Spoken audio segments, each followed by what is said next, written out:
Middle east में चौतरफा हमलों से घिरे इजरायल पर लगातार मुसीबतों का पहाड़ टूट रहा है। सैन्य मार्च से मिल रहे झटकों के बीच अब इजरायल की अर्थव्यवस्था पर भी संकट मंडराने लगा है।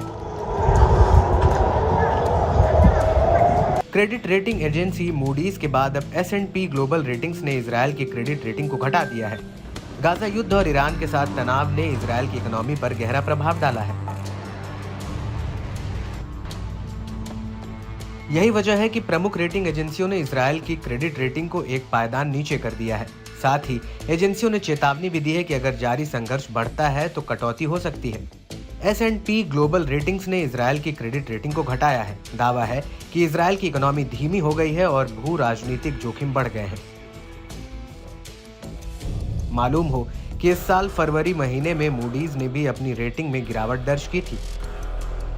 रिपोर्ट के मुताबिक तेल अवीव और तेहरान के बीच तनाव बढ़ने और गाजा युद्ध ने अक्टूबर 2023 से इजरायली अर्थव्यवस्था पर घातक प्रभाव डाला है। साल 2023 की चौथी तिमाही के आंकड़ों पर नजर दौड़ाएं तो इजरायल में 20.7% की भारी गिरावट आई है, जो कि 10% की गिरावट की शुरुआती अनुमान से कहीं अधिक है। पिछले साल इजरायल का कर्ज $43 बिलियन बढ़ गया है। इसमें से $22 बिलियन जंग की शुरुआती के बाद से जमा हुआ था। इजरायल की करेंसी शेकेल भी 2024 में डॉलर के मुकाबले 4% से अधिक घट गई है। S&P का अनुमान है कि इस साल के अंत तक इजरायल का कुल घाटा लगभग 4% से बढ़कर 8% हो जाएगा। इसका मुख्य कारण उच्च रक्षा खर्च माना जा रहा है। इसमें अनुमान लगाया गया है कि 2026 में शुद्ध सामान्य सरकारी कर्ज 66% तक पहुंचने की संभावना है। ऐसा अंदेशा भी है कि मिडिल ईस्ट में संघर्ष के किसी भी तरह के विस्तार से इजरायल की अर्थव्यवस्था पर और भी बड़ा असर पड़ सकता है।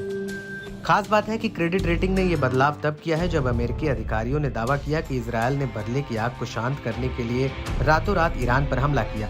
बताया जाता है कि इजरायल ने अभी तक हमले की औपचारिक जिम्मेदारी नहीं ली है। साथ ही ईरानी नेताओं की ओर से भी इसको लेकर इजरायल पर कोई आरोप फिलहाल नहीं मढ़ा गया है। इजरायल अब क्रेडिट रेटिंग के मामले में चीन, बरमूडा और कुवैत जैसे देशों के लेवल पर आ गया है। बताया जाता है कि इजरायली अर्थव्यवस्था अब वैसी लचीली नहीं रही। हमास के खिलाफ जारी जंग और ईरान के साथ छिड़े प्रॉक्सी वॉर से इजरायल को बहुत नुकसान हुआ है। एक्सपर्ट्स ने बताया कि साल 2023 में इजरायल में विदेश निवेश भी कम हो गया था। दरअसल 2023 की पहली तिमाही में नेतन्याहू सरकार के न्यायिक बदलाव के कारण हुई राजनीति और सामाजिक उथल-पुथल की वजह से प्रत्यक्ष विदेश निवेश 60% तक गिर गया था। ऐसे में ये कहना गलत नहीं होगा कि गाजा युद्ध ने इजरायल के भविष्य के विकास के संबंध में चिंताओं को और बढ़ा दिया है। ये देखना भी काफी अहम रहेगा कि गाजा में फंसी इजरायली फोर्स अब अपने इस ऑपरेशन में कामयाब हो पाती है।